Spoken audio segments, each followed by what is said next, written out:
Nous allons parler d'immigration avec un grand I, d'histoire avec un grand H et de France avec un grand F. Autrement dit, nous verrons historiquement quelle fut la place de l'immigration dans l'histoire de France. En effet, la démographie est primordiale dans l'histoire des nations. Elle fut depuis la nuit des temps un facteur de puissance et elle détermine l'avenir.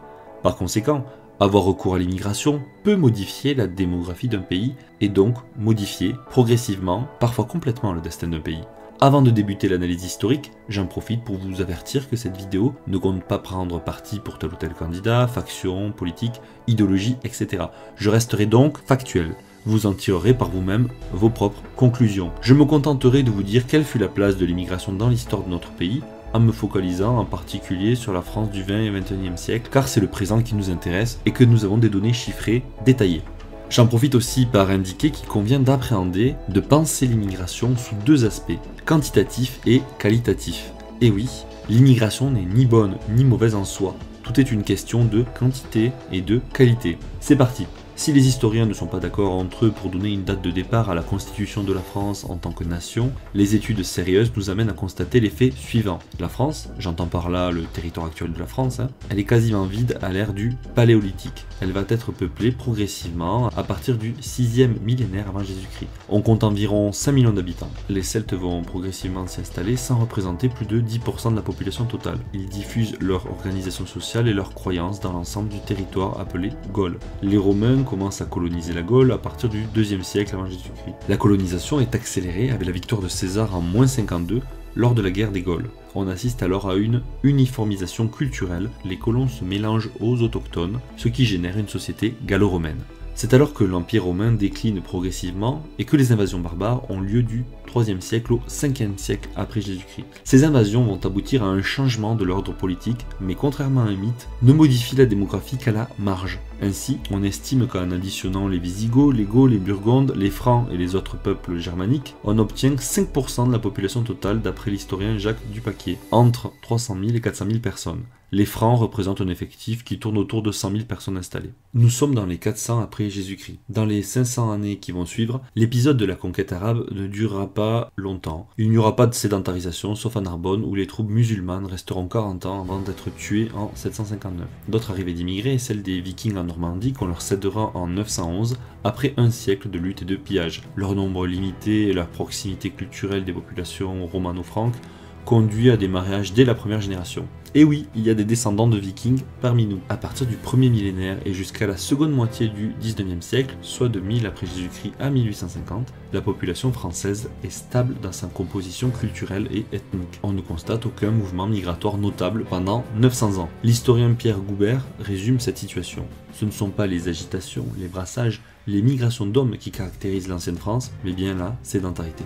Nous venons déjà de voir que la France n'est pas un pays d'immigration et que la majeure partie de son histoire se caractérise par la sédentarité de la population française. C'est justement à partir des années 1860 que débutent les premières vagues d'immigration. En effet, tandis que la population des pays européens explose, celle de la France reste stable. L'industrialisation de la France requiert un besoin conséquent de main-d'œuvre, comblé par les populations françaises et les premiers travailleurs européens. Jusqu'à la Première Guerre mondiale, le phénomène migratoire est restreint. 2,8% d'étrangers en 1911, 3,3% si l'on inclut les naturalisés, contre 1,05% en 1851. Les Belges et les Italiens constituent le gros des immigrés. On recense 432 000 Belges et 240 000 Italiens en 1881. Les immigrés extra-européens ou non-européens sont rares, autour de 2000 en 1880.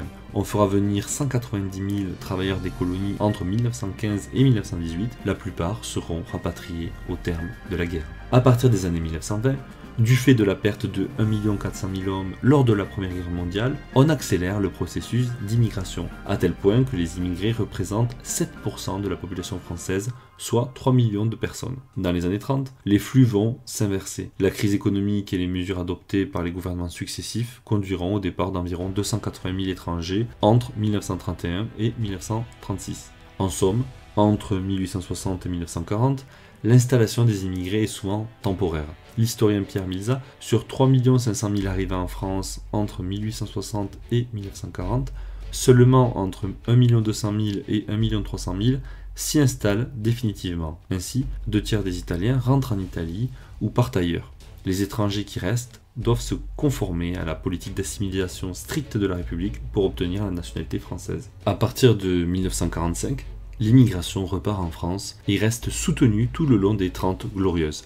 L'immigration italienne, modestement, l'espagnol augmente jusqu'à la fin des 30 Glorieuses, l'immigration portugaise croît fortement à partir de 1960 jusqu'en 1982, où l'on dénombre jusqu'à 760 000 Portugais présents en France. L'immigration algérienne est la plus nombreuse. Ainsi, entre 1946 et 1954, on passe de 22 000 à 210 000 Algériens en France. Ils seront 436 000 en 1962 et en 1982, on en compte 800 000. Les autres immigrations africaines croissent aussi après la guerre et elles sont composées majoritairement de Marocains et de Tunisiens jusqu'aux années 1970. J'en profite pour vous parler du mythe selon lequel les immigrés africains auraient reconstruit la France après-guerre. Qu'en est-il réellement? Chiffres à l'appui. La reconstruction de la France est achevée en 1950-1951. Or, à cette époque, il y a 150 000 Algériens et à peu près 10 000 Tunisiens et Marocains en France. Même si l'on suppose qu'ils sont tous actifs, ils représentent moins de 1% de la population active. Vous pouvez constater que cette assertion de la reconstruction faite par les immigrés est totalement fausse. A noter que les immigrés maghrébins de cette époque, pendant les 30 Glorieuses, repartaient chez eux une fois leur contrat de travail déterminé.